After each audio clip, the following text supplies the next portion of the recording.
14절부터 19절까지 제가 한 절, 여러분들이 한 절 교독합니다. 요한복음 21장 14절부터 19절까지 한 절씩 교독합니다.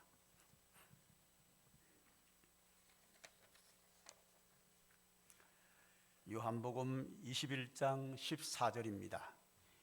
이것은 예수께서 죽은 자 가운데서 살아나신 후에 세 번째로 제자들에게 나타나신 것이라.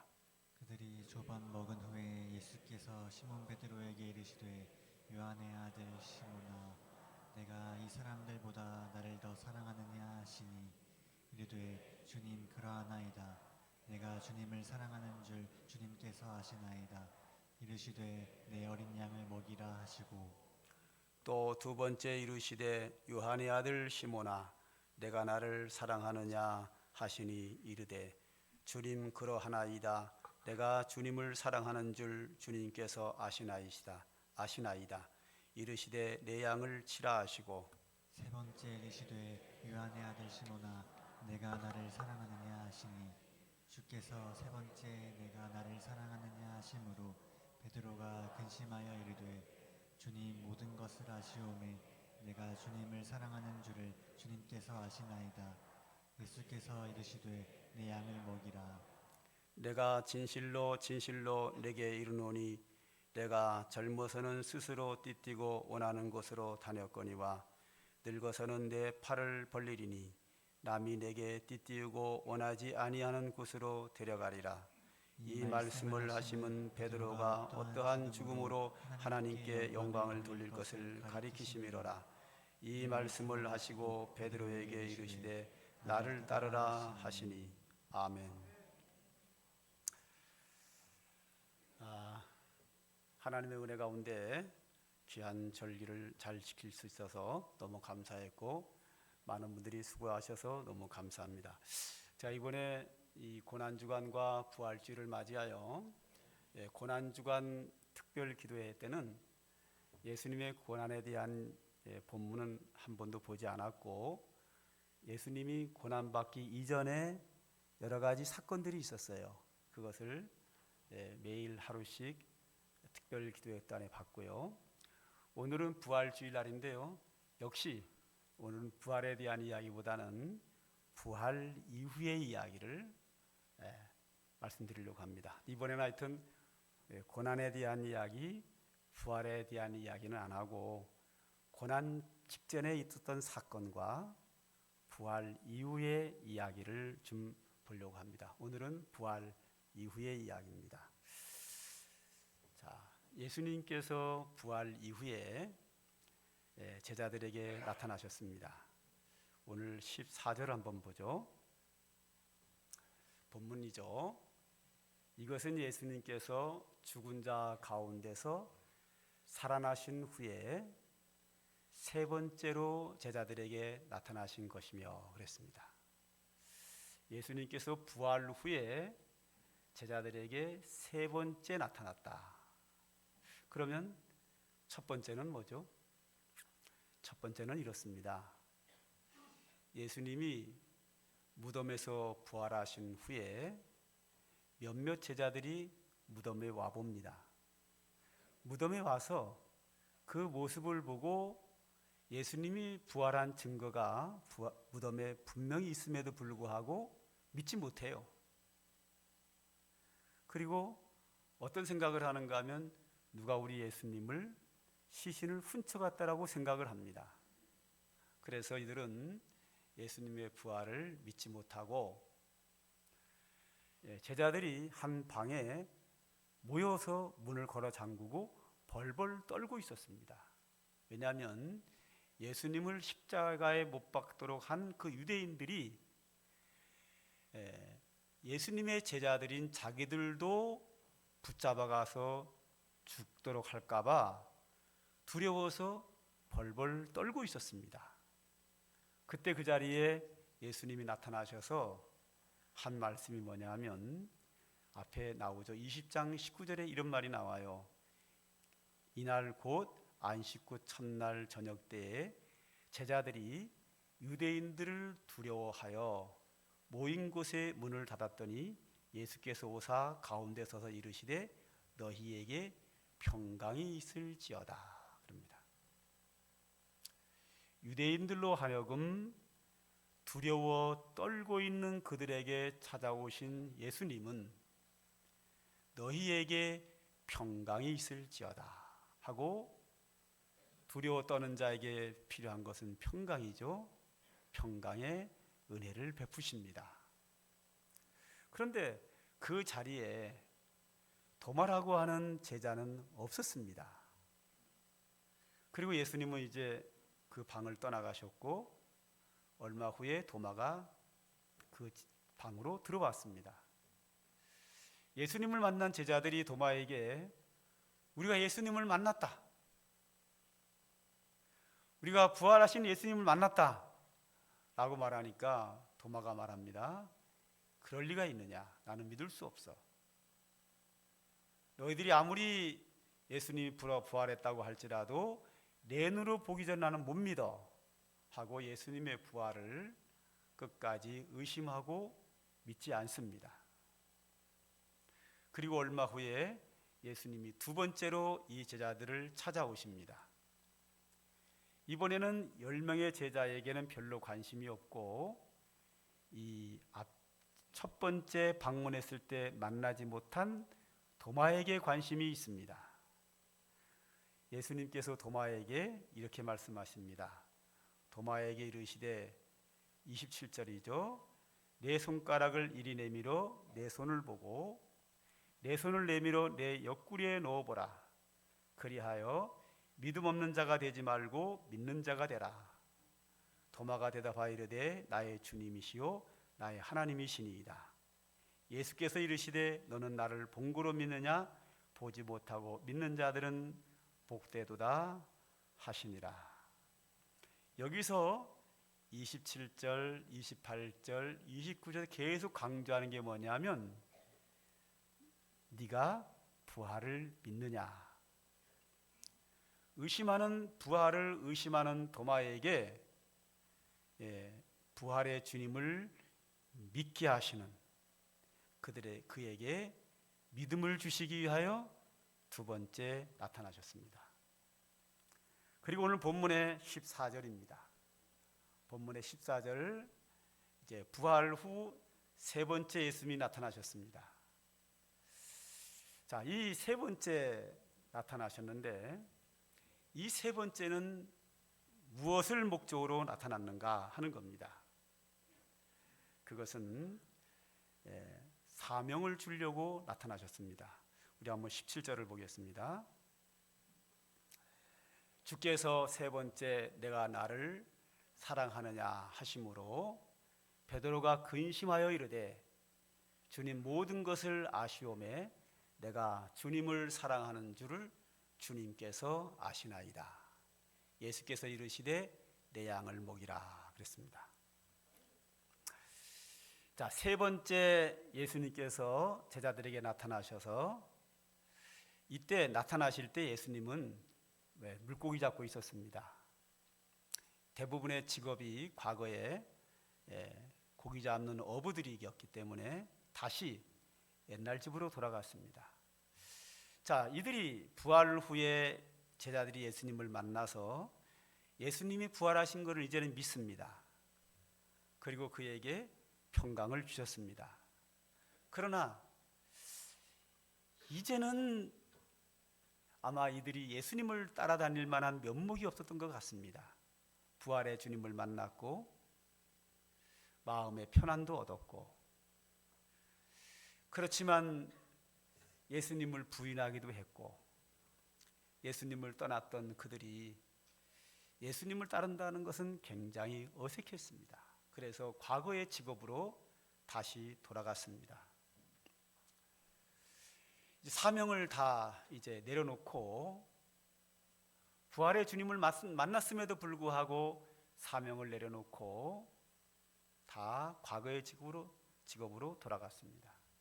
과거의 직업, 물고기 잡는 제자들을 세 번째 찾아오셨습니다. 그리고 베드로에게 질문을 합니다. 네가 이 사람들보다 나를 더 사랑하느냐? 이 질문에 대한 베드로의 대답은 내가 주님을 사랑하는 줄 주님이 아십니다. 예수님께서는 똑같은 질문을 3번 합니다. 내가 이 사람들보다 나를 더 사랑하느냐? 예수님의 대답, 베드로의 대답은 3번 다 동일합니다. 내가 주님을 사랑하는 줄을 주님이 아십니다. 그때 3번의 질문과 사랑한다고 하는 3번의 고백을 듣고 예수님이 결론을 내립니다. 내 양을 먹이라. 예수님께서 베드로에게 내 양을 먹이라고 하는 이 새로운 사명을 주시기 위해서 네가 이 사람들보다 나를 더 사랑하느냐라고 하는 사랑을 3번 확인하고 어떤 면에서 3번 다짐받고 3번을 확인하고 3번을 다짐하고 내 양을 먹이라고 하는 사명을 주셨습니다. 예수님께서 왜 3번을 다짐받고 내 양을 먹이라고 했을까? 여러 가지 생각을 할 수 있지요. 얼마 전에 베드로가 예수님을 3번 부인했으니까 3번 반성하고 다짐받기 위해서 3번 질문했다. 이렇게 보는 것도 충분히 일리가 있고 여러 가지가 있지만 가장 중요한 것은 예수님께서 베드로에게 내 양을 먹이라고 하는 사명을 주실 때에 여기서 말하는 예수님이 말하는 내 양이 무엇을 말하는 거죠? 예수님이 베드로에게 내 양을 먹이라고 할 때 이 내 양이 누구죠? 이 내 양이라고 하는 것은 예수님이 십자가에 못 박혀 죽으심으로 구원받은 성도들을 예수님은 내 양으로 본 거죠. 할렐루야. 한 알의 밀알이 땅에 떨어져 죽지 아니하면 한 알 그대로 있고 죽으면 많은 열매를 맺느니라. 예수님 한 분이 십자가에 희생함으로 많은 열매를 맺는 것처럼 예수님께서 십자가에서 희생하심으로 말미암아 많은 양무리가 생긴 거죠.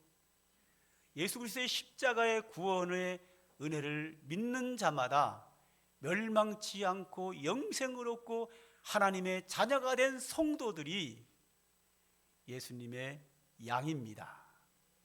그러니까 이 양은 하나님이 핏값으로 사신 교회입니다.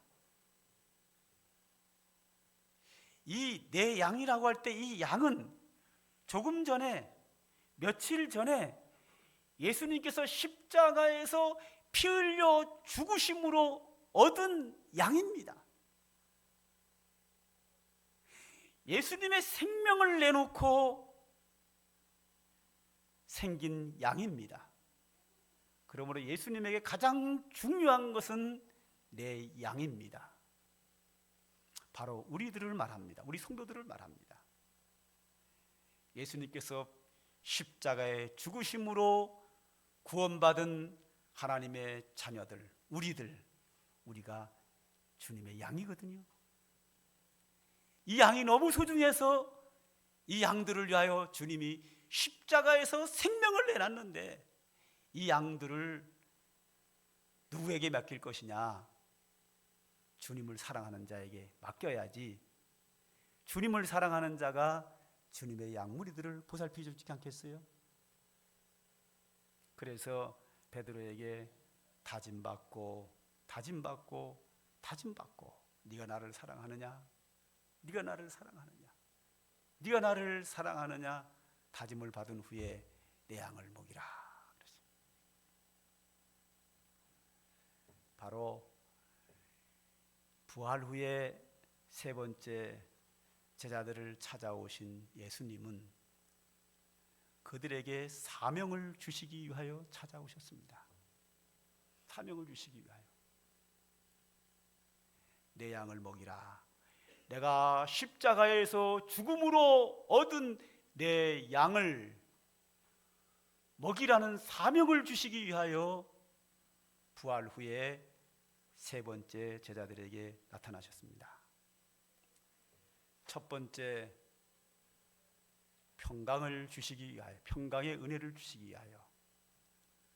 두 번째, 믿음의 은혜를 주시기 위하여. 세 번째, 사명의 은혜를 주시기 위하여 제자들에게 나타나셨습니다. 자, 여기서 예수님께서 사랑하는 자에게 사명을 주시기 위하여 베드로에게 세 번 사랑을 다짐받았습니다. 그리고 이 사랑하는 자에게 이 사명을 주신 것은 또 하나의 이유가 있습니다.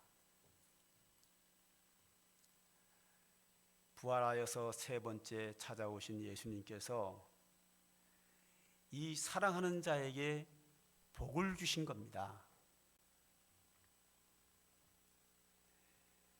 이 사랑하는 사랑을 확인하고 이 사명을 주는 이유는 이 사명이 소중하기 때문에 사랑을 다짐받고 주셨고, 또 사랑을 다짐받고 이 사명을 주신 이유는 이 사명이 베드로에게 축복이기 때문에 그런 거예요.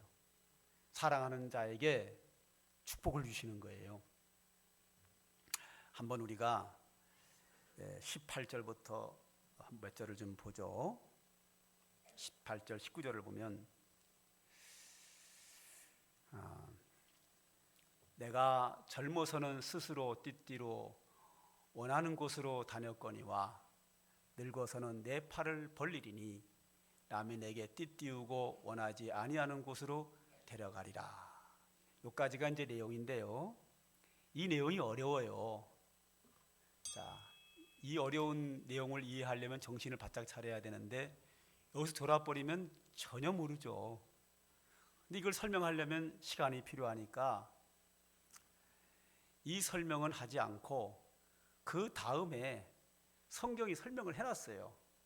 설명해놓은 거를 보죠. 그 다음에 보면은 이 말씀을 하심은 베드로가 어떠한 죽음으로 하나님께 영광을 돌릴 것을 가리키심이로라. 이 말씀을 하시고 베드로에게 이르시되 나를 따르라 그랬습니다. 자, 이 말은 뭐냐면 베드로가 어떠한 죽음으로 하나님께 영광을 돌릴 것을 가리켰다. 즉 베드로가 이 예수님의 양을 먹일 때에는 죽을 각오도 해야 된다는 거예요. 그리고 실제로는 베드로가 이 사명을 감당하다가 로마에까지 가서 복음을 전하다가 로마에서 네로 황제에게 불에 타서 순교당하는 일을 당하게 됩니다. 이 사명은 예수님께서 은혜와 복으로 사랑하는 자에게 주신 거예요. 아니, 복음을 위해서 평생을 고생하다가 불에 타 죽는데 이것이 사랑하는 자에게 주시는 축복일까? 그렇죠, 축복입니다. 이게 축복인 이유를 설명하겠습니다. 이것이 사랑하는 자에게 주신 축복이거든요. 이게 왜 복인가 하면, 만약에 2000년 전에 예수님이 베드로를 만나가지고 아침 조반이나 먹여주고 그냥 헤어졌다면, 예수님께서 이 사명을 주시지 않았다면 베드로는 그날부터 물고기 잡아다가 처자식 먹여 살리면서 손자 보면서 그럭저럭 살다가 죽었겠지요. 그죠? 그리고 예수는 믿으니까 천국은 갔겠지요. 그것으로 끝이겠지요. 그런데 예수님은 베드로에게 내 양을 먹이라. 너 이 사명 감당하면 죽을 수도 있어. 이 사명을 받아서 그는 순교를 당했습니다. 그 결과 순교자가 받는 축복이 요한계시록에 자세하게 설명이 되어 있어요. 얼마나 영광스럽게 사는지. 그래서 베드로는 2000년 전부터 지금까지 천국에서 남들과 비교할 수 없는 영광 가운데 살고 있습니다. 그리고 앞으로도 수억만 년이 지난 영원 무궁토록 그 영광을 누릴 거란 말이죠. 베드로에게 축복이죠. 이렇게 말씀하시면 베드로가 어떠한 죽음으로 하나님께 영광을 돌릴 것을 가리키미로라. 이것은 내 양을 먹이는 사명이고 이 사명을 감당하다 보면 목숨을 빼앗길 수 있어요. 그러나 이것이 주님께서 사랑하는 자에게 주시는 사명이요, 주께서 사랑하시는 자에게 주시는 축복입니다. 그리고 베드로에게 말씀하십니다. 나를 따르라. 그래서 이 사명을 그에게 주셨는데, 이 사명은 베드로 한 사람에게만 주신 것이 아니라 대표로 베드로에게 말씀하셨지만 그 사명은 그 옆에 있던 제자들 모두에게 주신 사명이고, 이 사명은 지금까지 모든 주의 종들에게 주신 사명이고, 이 사명은 모든 주의 택한 백성들에게 주신 사명인데, 이 사명은 주께서 사랑하는 자에게 주시는 사명이요, 주님을 사랑하는 자가 이 사명을 잘 감당하고 주님이 사랑하는 자에게 복을 주시기 위하여 이 사명을 우리에게 주셨습니다. 우리는 적어도 이 자리에 있는 분들은 예수님께서 십자가에 죽으심은 나의 죄로 인함이라는 것을 믿습니다. 또 예수님께서 부활하신 것은 역사적인 사실이라는 것을 믿습니다. 여기까지 큰 은혜지요. 이거보다 큰 은혜가 어디 있습니까? 여기서 한 걸음 더 나가 부활 후에 나타나신 주님께서 우리에게 주신 예수 그리스도가 우리의 죄를 위하여 십자가에 못 박혀 죽으셨고, 그 예수님이 부활하신 것은 역사적인 사실이라고 하는 이 복음을 전파하여야 그걸 듣는 사람이 믿고 구원받기에 이 귀한 사역을 하는 자에게 하나님께서 더 큰 은혜와 복으로 우리에게 주십니다. 제가 누차 강조하지만 예수님이 십자가에 100번을 못 박혀 죽으셔도 믿는 자가 한 사람도 없으면 한 사람도 구원받지 못합니다. 믿는 자만 구원받습니다. 그러므로 우리는 믿음으로 말미암아 구원받았습니다. 은혜 받았습니다. 은혜 받은 자는 뭐 하라고요? 헌신하라고요. 우리는 이미 은혜 받은 자입니다. 그 크신 주님의 은혜를 받은 자입니다. 받은 자는 헌신해야 돼요. 어떻게 헌신해요? 이 은혜를 다른 사람도 받을 수 있도록 수고하는 겁니다.